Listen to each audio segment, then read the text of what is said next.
자, 22차식 결합의 극성에 대해서 설명하겠습니다.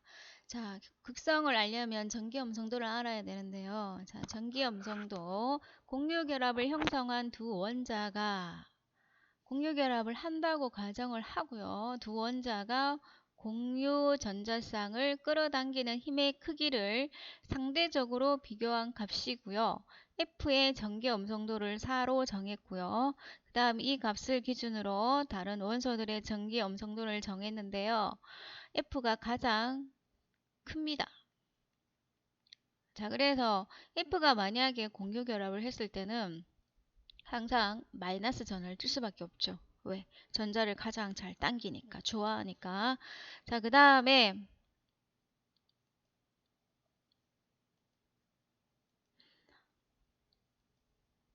전기 음성도의 크기 보겠습니다.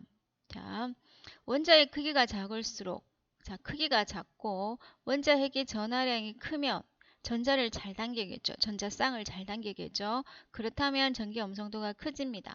자, 근데 전기 음성도의 주기성을 반드시 알아야 되는데요. 자, 요걸 한번 보겠습니다. 같은 주기 같은 족입니다. 일단 그림으로 먼저 그려서 한번 내용을 보자면 주기율표가 이렇게 네모다. 그럼 이쪽으로 갈수록 전기 음성도가 증가합니다. 자, 그럼 보겠습니다. 원자 번호가 같은 주기죠. 원자 번호가 커질수록 예를 들어 2주기가 있는데요.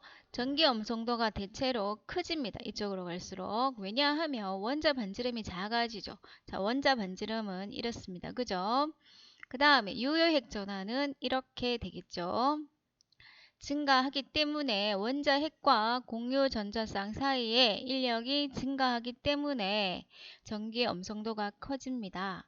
그 다음에 같은 족이죠. 자, 이렇게 있다고 합시다. 그러면 이렇게 전기 음성도가 더 큽니다. 따라서 이렇게 기억하면 좋겠죠.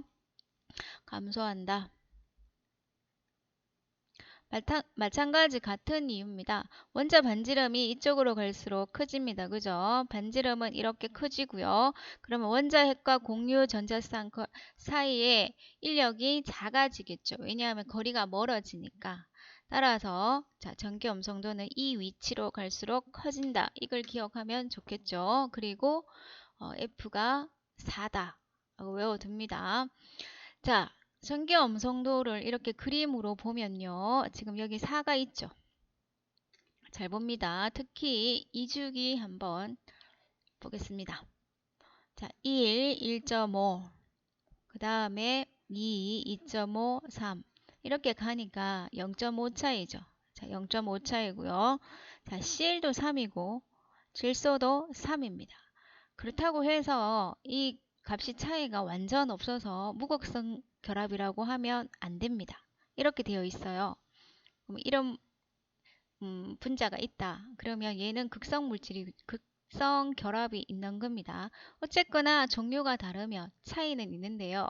이건 수치상으로 차이가 없다고 해서 무극성 결합이라고 하면 되지 않습니다.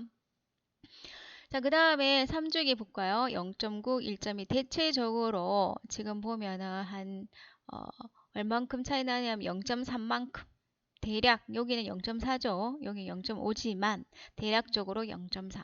수소가 2.1이에요. 수소가 2.1이고요. 알아둡니다. 그래서 뭐 탄소 2.5죠. 그럼 만약에 CH4가 있다. 그러면 전자가 어디로 더 끌려가겠습니까? 얘는 C는 2.5고요. 수소는 2.1이니까요. 이렇게 끌려가겠죠. 그래서 나중에 뒷단원에 가면 산화수를 배우는데요. 바로 이 개념이 필요합니다. 수소 전자를 한 개 땡겨오면 마이너스 1의 득을 보죠. 여기 또 땡겨오죠. 그래서 4개 땡겨오니까 C의 산화수를 마이너스 4라고 한다. 이거 뒤에서 배웁니다. 산화수 때 이게 필요하니까 꼭 알아둡니다.